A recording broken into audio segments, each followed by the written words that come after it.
Ternyata yang membuat hisab itu lama di hadapan Allah Subhanahu wa taala bukan karena tidak bersedekah, bukan karena tak salat, bukan karena tak puasa, tapi ternyata satu ranting yang terambil tanpa izin yang punya pun membuat hisab itu lama.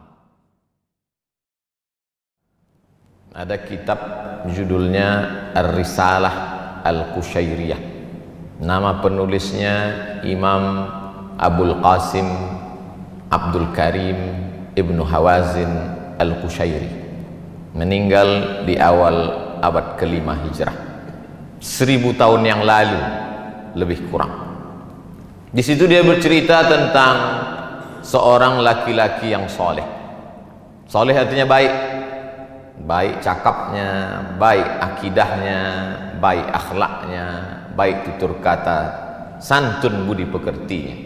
Salatnya cukup, zakatnya penuh, sedekahnya tak terhitung lagi, sopan santunnya tak menyinggung perasaan orang lain.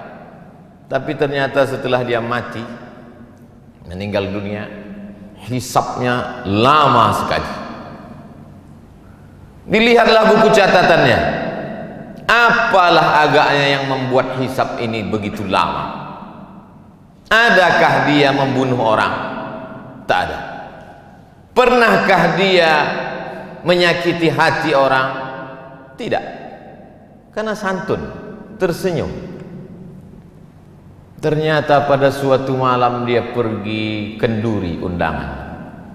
Dalam kenduri itu disuguhkanlah makanan daging kambing. Ketika dimakan kambing itu, ada 1, 2, 3 ruas dikunyah, tersangkut di giginya, ditarik-tarik dengan lidah, tak juga mau ikut tertelan, mengganggu terasa di mulut. Sampai di tengah jalan tak sabar untuk sampai ke rumah.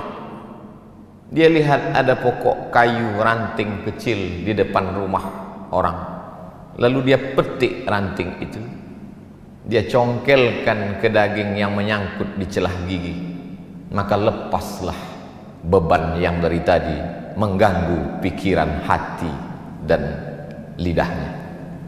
Setelah itu dia pulang tanpa beban.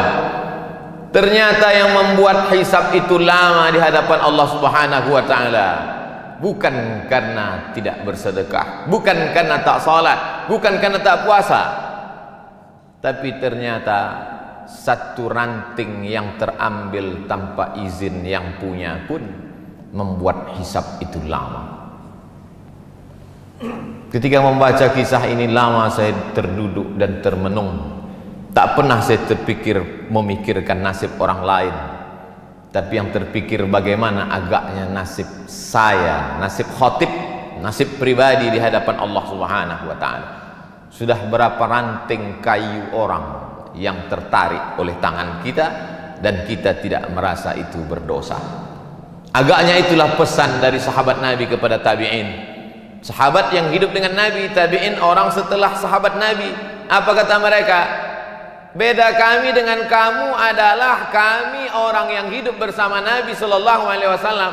Salat kami sama dengan kamu, puasa kami sama dengan puasa kamu, sedekah kami sama dengan sedekah kamu, Al-Quran kami sama dengan Al-Quran kamu. Bedanya kami melihat dosa sebesar ujung rambut itu sangat besar, dan kalian menganggap dosa kecil itu remeh-temeh saja.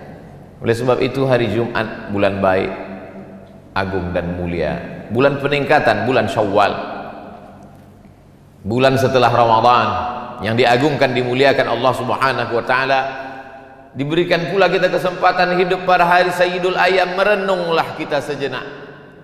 Jangan-jangan 1, 2, 3 ranting itu membuat kita begitu lama hisab di hadapan Allah Subhanahu wa taala.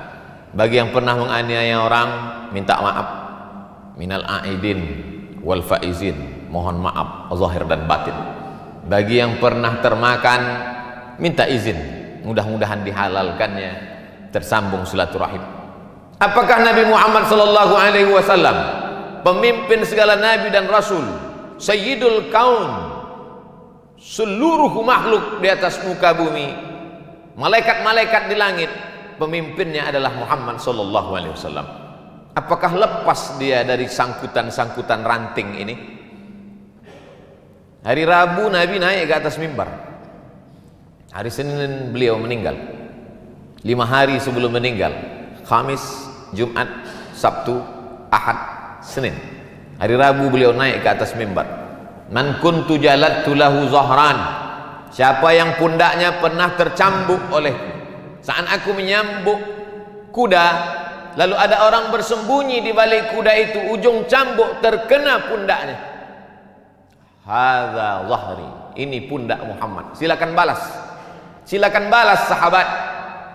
Daripada aku mencari kalian nanti di padang mahsyar di akhirat, lebih baiklah kalian balas sekarang. Man kuntu syatamtu lahu irdan.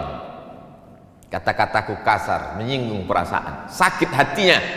Dia tak membalas, segan karena aku nabi. Maka inilah masanya. Hadza irdi, ini harga diri Muhammad. Balaslah. Nabi sedang menunjukkan bahwa dia pun tetap meminta maaf atas apa yang pernah dia lakukan, baik yang zahir, pundak tercambuk, maupun batin, hati yang tersinggung. Cukupkah dengan solat tarawih 30 malam lengkap dengan witir, tahajud, solat sunat pagi, awabin, isyraq? Cukupkah dengan zikir, membaca Al-Quran, khatam berkali-kali? Tak lepas, wahai jamaah Jumat yang dimuliakan Allah Subhanahu wa ta'ala. Kalaulah satu ranting membuat kita terhisap begitu lama, lalu bagaimana dengan orang yang sengaja memotong, mengambil, menggarap, menghabisi, lalu kemudian menganggap cukup tertebus dengan labbaik Allahumma labbaik, cukup ditebus dengan umrah, cukup ditebus dengan munajat di pintu Ka'bah. Begitu banyak yang membuat kita ada sangkutan-sangkutan di padang mahsyar. Makanya kata Nabi, ittaquz zulma, jangan kamu aniaya orang, jangan kamu zalimi orang. Fa inna zulma zulumatun yaumal qiyamah. Karena perbuatan aniaya akan menjadi kegelapan pada hari kiamat.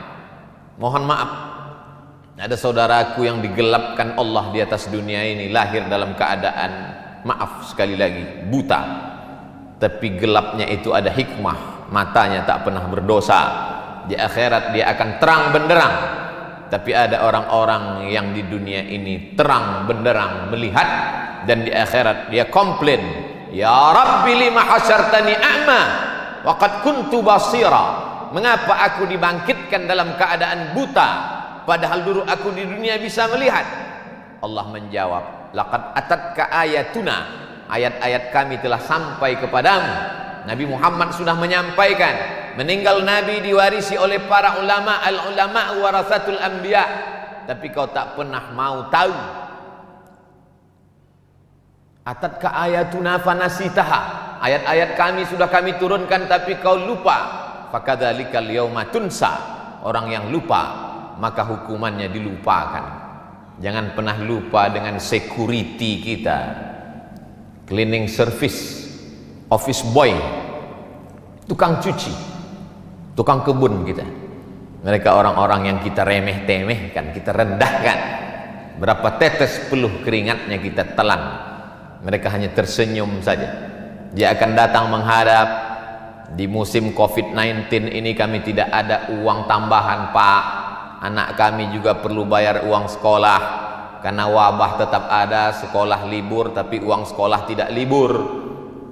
Mereka hanya mampu tersenyum kalau kita katakan, orang-orang kaya yang hebat dan gagah perkasa itu akan berkata, tidak ada uang, gaji ditunda. Mereka tidak melawan, mereka hanya tersenyum. Mereka hamba Allah yang lemah. Tapi ingatlah, hisab kita terlalu lama. Irhamu man fil ardi yarhamukum man fis sama.